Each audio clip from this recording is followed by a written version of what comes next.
What up, guys? Back with another beer review. Sorry the delay and the setup. I'm actually in the middle of moving, and I have literally no furniture. Everything's in boxes. So I haven't had any kind of setup for doing reviews. So I just kind of knocking the desk too. But I wanted to get. I've been craving doing one lately, so.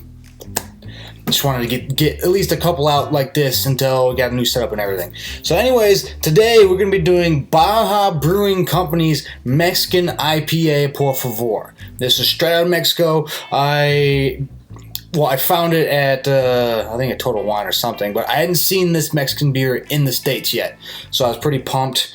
It is 7% ABV, and I don't know if it really says anything else.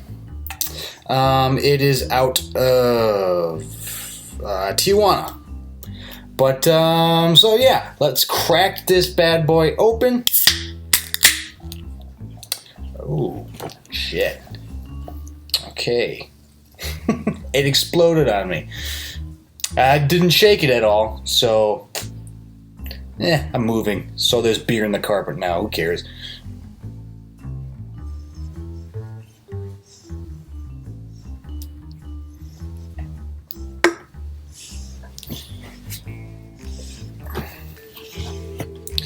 Okay. Anyways, get this in the light. It's a nice kind of,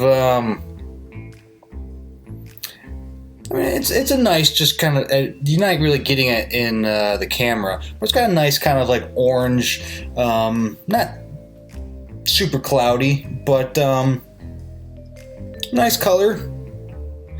Anyways, just get right into it, get into the review, get into the smell.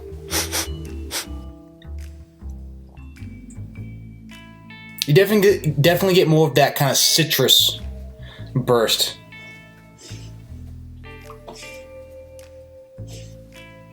It's kind of a grapefruit, but there's also some more mellow orange notes to it.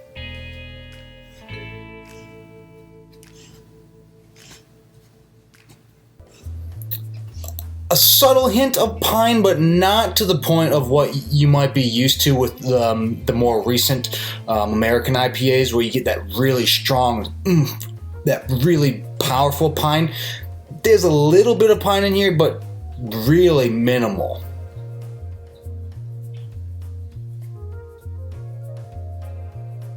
There might be a dab of kind of, there's a bit of like a charcoal aroma too in here.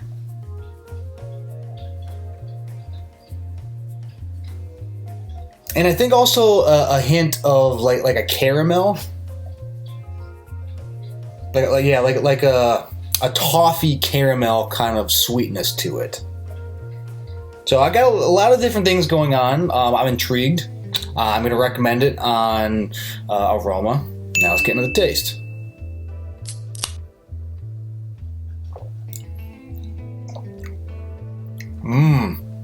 Not what I was expecting at all.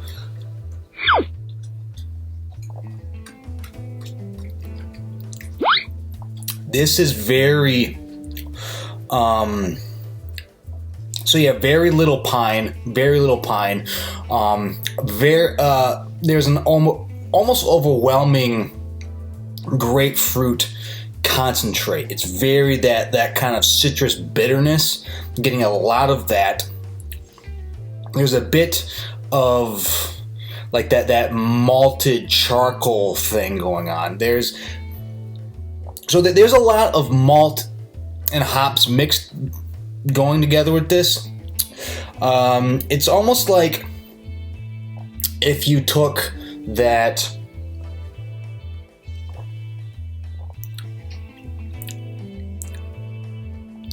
almost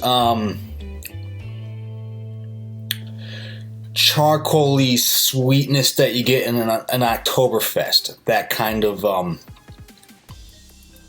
you know what I'm talking about. But it's almost like you amplified that.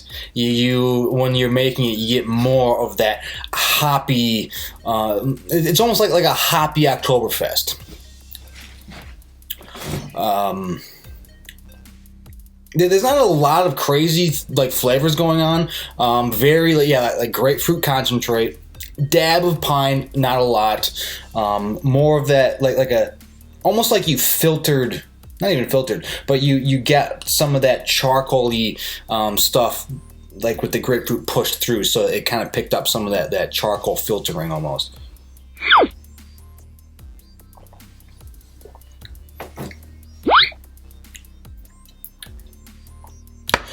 I do think the hoppiness it's probably heavier, but it's not.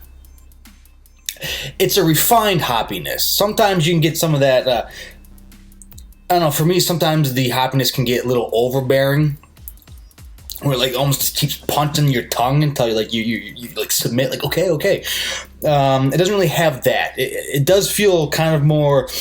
The hops and the malt, I think, go very well together. They're not at odds with it.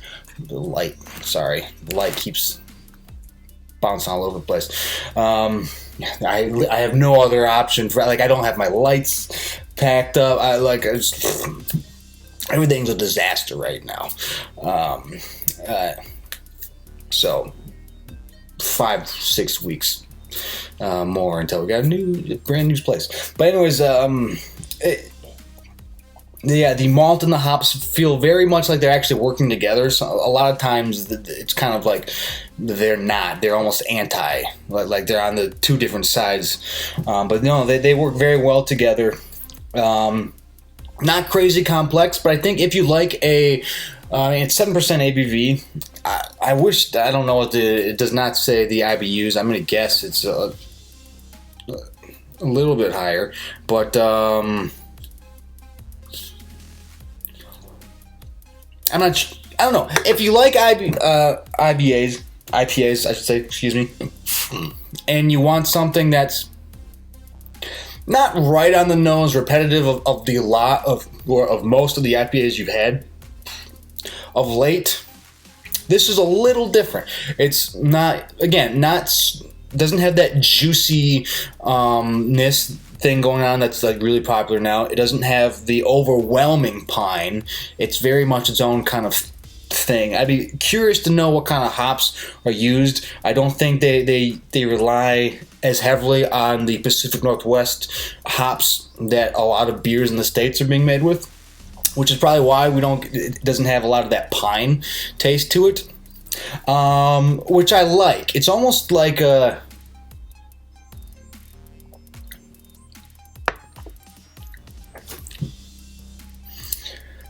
it's almost like a more traditional like New England IPA mixed almost with the old school British pale ale. So it doesn't have the West Coast thing going on, even though Tijuana is about as West Coast as it gets. I'd be curious to know if Baja Brewing Company, if they polled brewers out of San Diego area for some influence, or if they just won at it themselves. Because I feel like, Tijuana is so close to San Diego, and San Diego is such a huge, one of like the top 3 like beer producing regions in the country. I wouldn't be surprised if they at least, you come down here, let's do a few things. But I'm digging the taste. I think it's very refreshing. It's really kind of hitting that sweet spot for me, so I'm going to recommend it on taste. Next category is value for price, and honestly, this is a very affordable beer. And when you put everything together, it almost shouldn't be. One, it's an import. Even though it's being imported from Mexico, it's an import. So you're going to pay some kind of, I don't know what if there's tariffs on imports between, how NAFTA or whatever it's called now. I don't know how that works on taxation of alcohol, especially with them reworking it. But anyways, it's an import. 2, it's a craft import. And 3, it's an IPA. Those things put together should this thing should cost like $12 and for a single can when you consider all the variables involved. Not at all. It was very, very affordable. It was actually probably more affordable than your everyday IPA that you get from, the regular craft thing. So I overwhelmingly recommend this on value for price. It's just it's less expensive than most American-made IPAs. So if you find this, pick it up, check it out. I think you'll, at the worst, you just had a Mexican IPA that tastes pretty decent.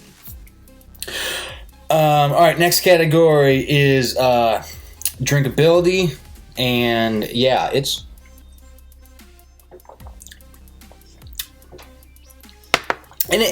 I'm finding it's very easy to kind of block off that extra bitterness. Sometimes that bitterness is just so just takes over your mouth and there's nothing you can do about it. That's all you taste. With this one, if you're taking if you don't let it linger in your mouth and you just kind of sip it and swallow it, it doesn't linger.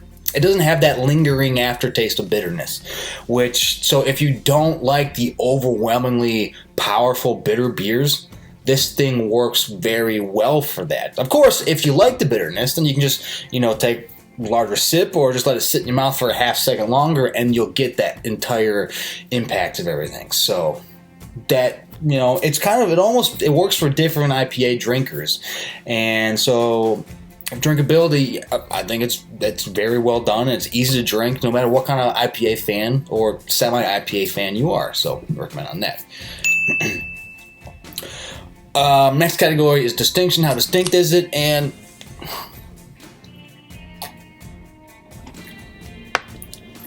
it's tricky to make certain IPAs stand out, or most IPAs stand out, because especially based on some of the hops you're using. A lot of breweries use most of the same kind of general hop profile, so a lot of them have a very similar taste. The hop profile for this is somewhat different, but it very much does have that. If somebody didn't tell you it was from Mexico, you would never go, oh, this is a Mexican IPA. It doesn't really have that. I don't know what a Mexican IPA would taste like. I have no idea. But it's slightly different, but it very much is. It kind of, it's not to the point where it's like, oh, this is like, I've never had anything like this before. Nah, you've had stuff very similar to it. I can't say I've had any other Mexican IPAs before, so I got nothing to compare to with that regard. I would be interested to see where a Mexican IPA was to go if they, don't follow the American brewing styles, don't follow the New England or like West Coast style IPAs. Make your own thing, and I'd be very interested to see how that turns out, because I think that could be very cool if you use a lot of like Mexican regional products, or you have to be able to grow hops in some of the mountain regions of Mexico. Maybe you don't get the same kind of rain as you do Pacific Northwest, but I'd be very interested to see what kind of profile that would be. For now, this is very much more of a it tastes very much like an American IPA. I'm gonna give it a half for a distinction. There's some differences to it, but it's not like out of this world nuts different. And last category is, would I buy it again? And yeah, I would. Now, if you watched my channel before, I have nothing against IPAs. IPA isn't like my go-to beer. Probably, especially since I have been up until next month, living in the desert, and just heartier IPAs aren't necessarily I like something potentially a little lighter when it's 115 degrees out. But nothing against them. It's just not the top of my beer drinking list. So I'm a little more selective on my IPAs. And with this one would work, no problem. I would definitely get it again, and it's less expensive than so many other IPAs. That's awesome, and I just like that it's from Mexico. I like that it's a Mexican IPA. It's so hard to like hang out with people and have a beer that stands out anymore. You know, not too long ago, at least for me, not too long ago, whenever I showed up to a place and brought my own like 6-pack, I was always the dude that had like the beer that no one ever heard of. Now that craft beer is everywhere, that a bit of that identity has been lost because, you know, that's just what people do and everyone kind of has it and there's so many craft beers everywhere. But I feel like this gives it back a little bit because now you're the person that knows that can like track down solid tasting beers that aren't made in the United States. And it's a little harder to do. And so I like that. I'd absolutely give this again. So thumbs up on that. I would absolutely buy it again. So 5.5 out of 6, very close to 6 out of 6. I just think the IPA is very hard to make something truly original. But I'm very interested to see how they do that with Mexican IPAs moving forward. But anyways, that is my review of Baja Brewing Company's Mexican IPA Por Favor. Have you had this before? What do you think? Have you even seen it yet? I know Baja Brewing Company's been around for a while. If you check out my video of top 10 Mexican beers, I believe there's several from Baja Brewing Company. It's probably one of the videos that like 50% of the people hate because they don't have Corona or Dos Equis listed. Whatever. But yeah. Give this a whirl. If you find it, check it out. I actually have another Baja in the trying to thumb, but you can't see my hand. I have another Baja Brewing Company in the fridge. I can't remember what style it is, but so in the next couple of days, now that I've got this bullshit setup going, I'll try to get some more going up now. But yeah, if you find this, give it a whirl. If you've had it, let me know in the comments. Anyways, so for myself. And for a Baja Brewing Company Mexican IPA Por Favor, take it easy.